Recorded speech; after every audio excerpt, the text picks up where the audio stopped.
Hey there. Okay, so episode 3 of my explaining CPU architecture videos.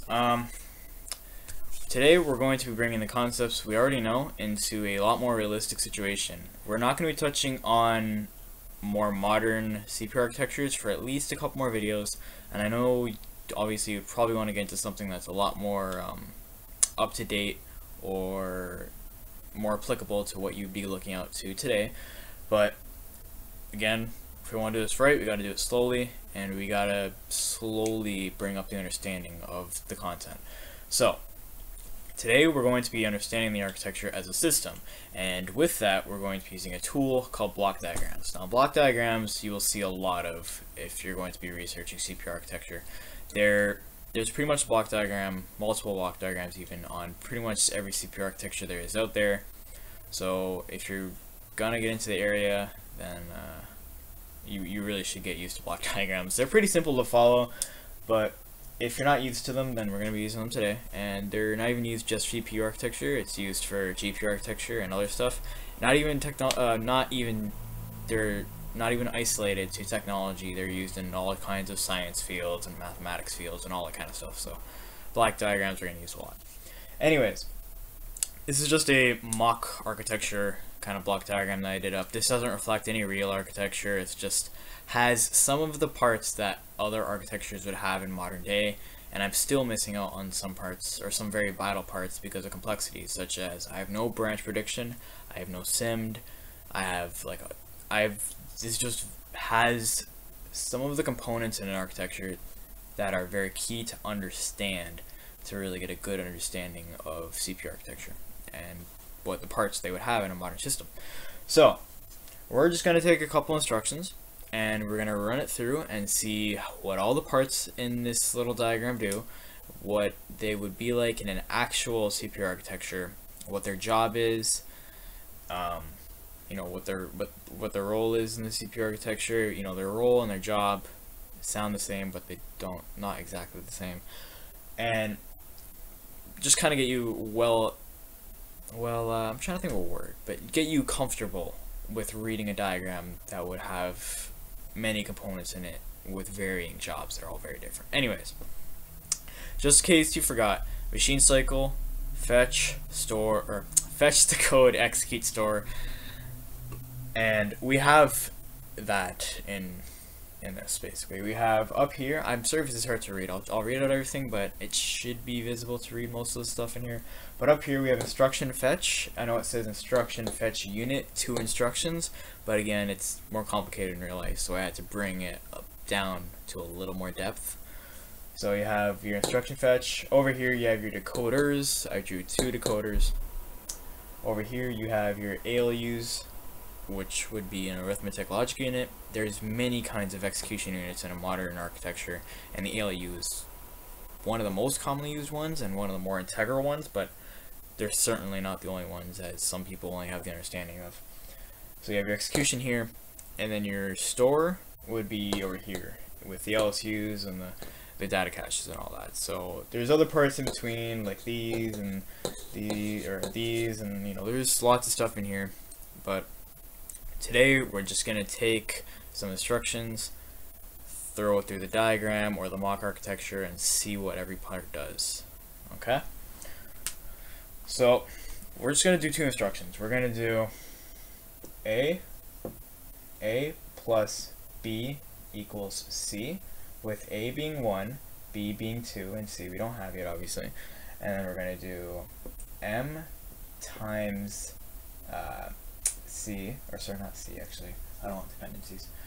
M times N equals T, with N being 5 and then M being 7.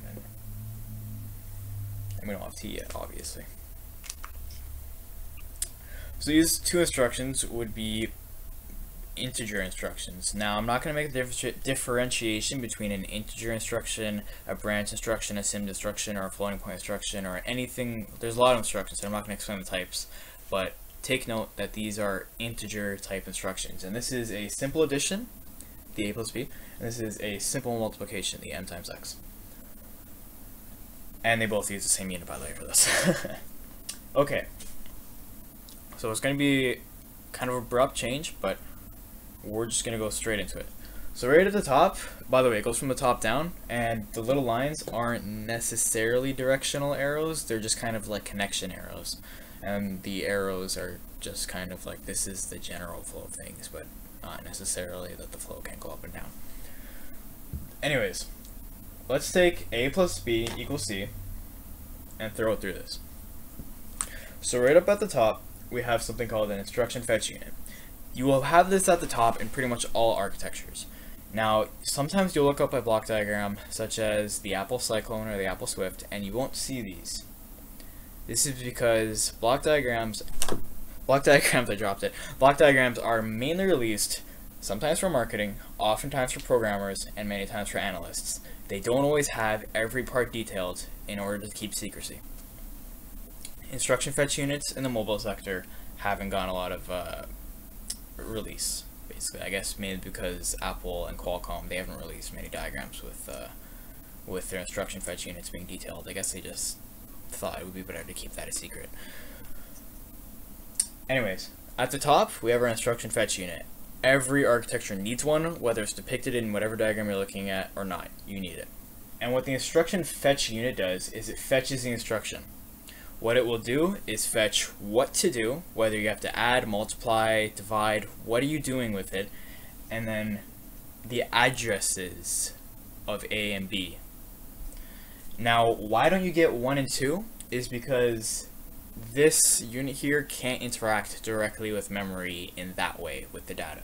Now, when I say address and data, I mean the data is what the actual numbers are, which would be 1 and 2, and then the addresses would be where they are. So if I say address and data, it would be like, in an analogy, if I were to have the address of your house, I would be able to find where you are, but I wouldn't have you. And if I were to have the data of you, I would have you, like actually you to work with, and I can modify that information of you and whatever. So the instruction fetch unit, it goes out into your program, which is held in RAM, and it fetches however much it can fetch at one time.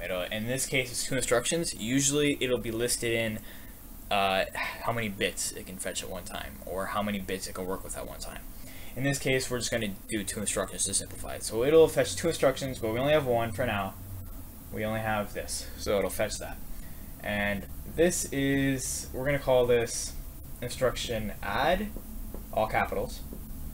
When you're reading opcodes or assembly codes, they're pretty much all done in capitals. Add, and then number 1 and number 2.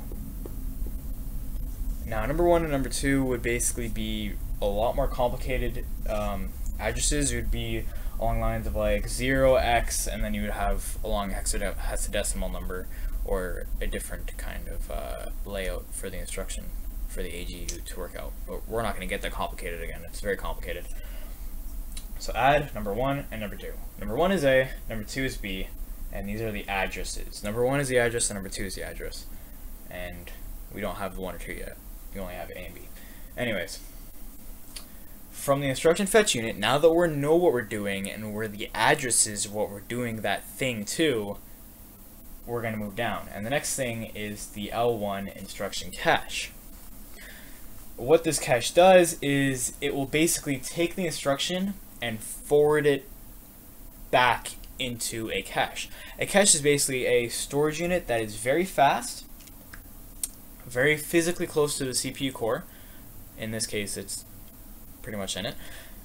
And what it'll do is store this instruction for future use. If you need it again very quickly, then it's right there. In this case, perhaps it even gathered it from that cache. Maybe you're in a loop and you're just getting the same thing over and over again. So the cache helps a lot with fetching the instruction very fast. It is a lot faster to get something from an L1 cache, which is physically right next to or very, very near proximity to the instruction fetch unit, than it is to go all the way to system memory, which is much, much slower. So the cache is there to speed things up, to reduce latency, to get the instructions that are frequently used quickly. So now that we have our instructions again, we're make a copy of it in the instruction cache, and maybe we even gathered it from there. So we're going to go down to a decode queue. Now what the decode queue does is, to simplify, all it does is hold things in a line. Again, that's simplifying. It does have some other algorithms with it, but for now it holds things in a line. So our instruction, our little add 1 and 2 has gone through here, it got fetched, here it got fetched, here it got a copy of it stored or was gathered from there, and here it was held in a line. And the reason we have a lot of queues is basically the more instructions you can physically hold in your architecture, the more likely you are to have your architecture be continuously busy and working quickly. Next, what we're going to do is go down to the decoders. And we're going to go down to, it really doesn't matter if it goes to the left one or the right one, it's just whatever one is free. Let's just say the right one is free for now. So decode.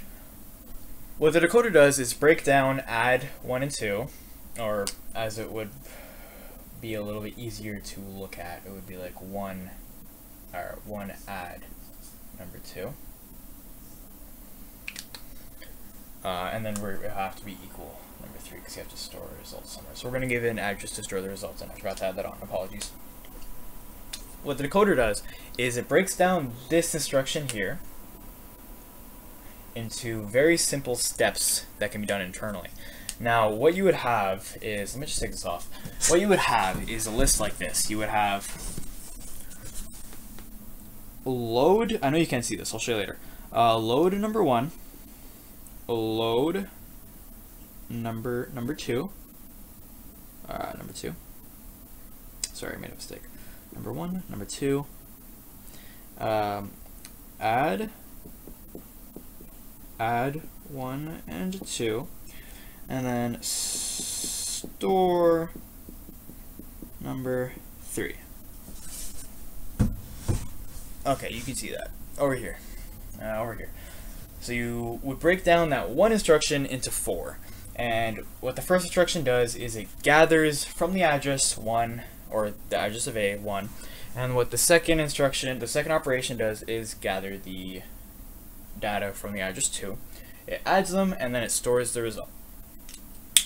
So that's what the decoder does. That's what the job of the decoder is, to break down whatever this large instruction is into an internal understanding. Now these opcodes can vary from architecture, but they basically all run in the same way: to load what's necessary, to do what's necessary, to finish the instruction, and then store it.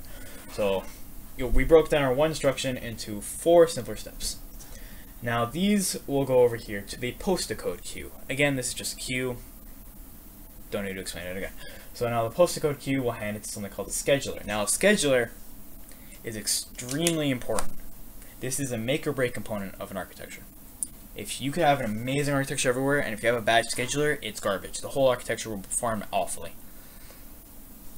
What the scheduler does is, its job is to be like the traffic controller of the operations needed to finish an instruction.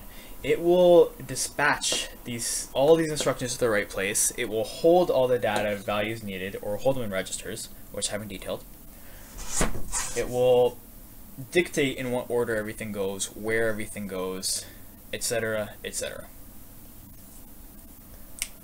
So a scheduler is very important. It's basically, again, it's traffic controller of everything. It'll control where everything goes, it'll hold everything that's necessary for the current time, and it's really integral. So these 4 operations will go to the scheduler. Now, the first 2 instructions here are related. They're both loads. And they will both go here to something called an LSU. They won't go together. It'll do the first one, because let's say this LSU can only hold 1 instruction at a time. I'm not going to bother writing instructions, just say 1. I can't write like this for some reason, but anyways, it'll send the first one, and then one last time I'll do the second one. So what the first one is load number 1. Load whatever is an address number 1. So the LSU, the load store unit, will do is it will send that operation to the load queue. And what the load queue does is it queues up loads. That's pretty simple. Now while this thing has moved over to the load queue, this instruction or this operation over here, while that's in the load queue, the load number 2 will go from the scheduler and it'll go into the LSU. By the way, the scheduler can also kind of function like a queue, where it can hold many things at once. So you don't, while this load number 1 is in here, you don't have the other 3 instructions waiting here. They're all held here. So load number 1 will go here, and it will be sorted into the right queue. Sometimes architectures don't have queues here, and they're all directly working with the LSU. It's a little better with latency that way, but a little bit worse with bandwidth that way. It's kind of like a give and take thing. If it works really quickly and just well designed, then it might just not even have a bandwidth issue. But again, I'm just being a devil's advocate. Okay, so while that's in the load queue, the second one will be loaded through, and you'll have 2 here as well. And then the LSU will work with the L1 cache and look for whatever is in address number 1 or whatever is addressed number 1. If it's not in the L1 cache, it'll look through L2. If it's not there, look through L3. If it's not there, it'll go to RAM. And if you don't know what all the levels of cache I just listed, just think it'll go to cache, which I already explained what that is. Just something, it's basically a space located very near to the processor, holding things for quick usage. And that's basically all it is. And all the levels are just varying degrees and configurations of this cache. So again, if it doesn't find what it's looking for, it'll go all the way to memory, gather the number, which in this case, load address 1 is just the number 1. And, you know, then it'll load it. And when it loads that number, it will make a copy of it to store on the cache for later use if it needs it. And it will then give that number to the scheduler. So the scheduler has 1, and it knows to add. So this is all it has right now. It has 1 plus, and it doesn't know the rest. Or it has 1 plus and then equals number 3, and it doesn't know the rest. So once the first instruction done, the load 1 is done, which we can cross that off. It will go to load 2, go to the load queue, and the exact same thing. It'll look in the L1 cache. Do you have address number 2? No. It'll go through all the varying levels of cache. If it doesn't find it, it'll go to memory, and then it'll gather from there, and then it will say, it'll take it, throw it to the scheduler, and now the scheduler has 1 plus 2 equals 3, and we can cross this off. Next, looks like we're not going to be able to get this instruction, by the way. It's already taking a lot of time. Next, we have add 1 and 2. At this point, you have all your data points necessary to complete your instruction, and at this point, the scheduler will issue the instruction to the necessary execution unit, which in this case is just an ALU. And it doesn't matter if it's left or right, just whatever is open. So the ALU will get this instruction here, and then it will perform that instruction electronically. It's kind of difficult to explain everything that happens, but if you're familiar with logic gates and adders and full adders, then you should know what I'm talking about. But basically, when it goes in the ALU, it works out the result. It adds 2 together. Okay? Okay. So now we have the result, and it's in the ALU. So we can cross that off. The ALU will then hand off something called a completion flag. And we're not going to get into flags or anything, or signals or operation signals or anything like that. Basically, it has the results, and it will now store the results in a register. I didn't draw a register, so we'll just kind of pop it in there. And what the register is it's a space to hold data points that are being used currently. It's like a cache, but it's what's being worked on now, and it is incredibly fast. And you don't store things there for future use. You store what you're working on now. So it will store the result, which is, as we know, the result is 3. 1 plus 2 equals 3, into the register. And then once it's in the register, the scheduler will take that result from the register, and it will perform the last thing, store number 3. Or store 3 to address 3. And then it will give that instruction to the LSU. The LSU handles all loads and all stores. And then that will go from the LSU to the store queue, and the store queue will give a copy of it to the L1 cache in case it needs to be accessed later. This doesn't always happen, it depends on the architecture. And it will store it in the necessary spot it needs to be in memory for it to be worked with. And that's all. So definitely a little complicated adding things up with all its necessary parts and kind of running through it, but that's essentially what happens in a realistic architecture. Going down a level, it gets much more complicated even further on. But again, trying to be still with it. So just for a very quick recap. Instruction fetch unit, fetch what you have to do. You don't have the data yet, but you know what you have to do and you know where to find the data. The instruction cache, you will store a copy of it for future use, or perhaps you've already gotten that because you're in a loop or you use an instruction a lot. The cache is there for fast memory. Decode queue, hold it, or hold an instruction and holds a multitude of instructions so that you can keep your decoders more busy. Decoder, break down this one big instruction into littler ones that can be done internally. Post decode queue, hold it. Scheduler, traffic controller, you're in charge. Traffic controller, get our two things, go to the LSU. LSU will load our two results, put them in the registers, and then the scheduler say add these two things we just put in the registers, and now you have your data points.